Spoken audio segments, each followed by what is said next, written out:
ঈদকে সামনে রেখে নগরীর দর্জিপাড়াগুলোতে এখন চরম ব্যস্ততা। নতুন পোশাকের অর্ডার সামলাতে দিন-রাত পরিশ্রম করছেন কারিগররা। সেলাই মেশিনের শব্দে মুখর হয়ে উঠেছে দর্জির দোকানগুলো। রমজানের শুরুতে কাজের চাপ কম থাকলেও এখন গ্রাহকদের ভিড়ে ব্যস্ত সময় পার করছেন তারা। কেউ মাপ নিচ্ছেন, কেউ কাপড় কাটছেন, আবার কেউ সেলাই মেশিনে ব্যস্ত। গ্রাহকদের মাপ অনুযায়ী সালোয়ার কামিজ, শার্ট, প্যান্ট ও পাঞ্জাবি তৈরিতে চলছেন নিরলস কাজ। কারিগররা জানান, ঈদকে কেন্দ্র করে সারা বছরের তুলনায় এ সময় দ্বিগুণ কাজ করতে হয়। অনেক সময় ঈদের আগের রাত, এমনকি ঈদের দিন সকালেও পোশাক ডেলিভারি দিতে হয়। কাজের চাপে অনেকেই পরিবারের সঙ্গে ঈদের কেনাকাটাও করতে পারেন না। মুনমুন টেইলার্সের কারিগর চঞ্চল ভৌমিক বলেন, গতবারের তুলনায় এবার অর্ডার কিছুটা কম। গরল ও যানজটের কারণে মানুষ বাইরে কম বেরোচ্ছে। পাশাপাশি রেডিমেড পোশাকের প্রতিও আগ্রহ বেড়েছে।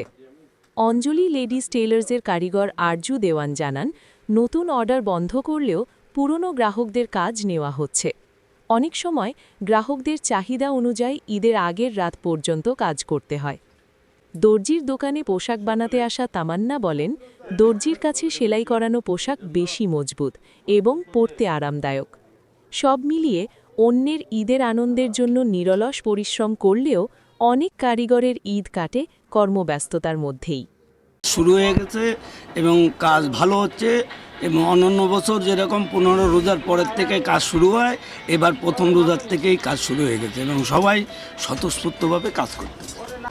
আমাদের কাজের অবস্থা খুবই ভালো এবং প্রথম বছরের রোজার থেকে কাজের চাপ বেশি এবং শার্ট, পাঞ্জাবি এবং কাবলির চাপটা বেশি। প্যান্ট শার্টের চাপ কম, কিন্তু কাবলি পায়জামার পাঞ্জাবির চাপ বেশি।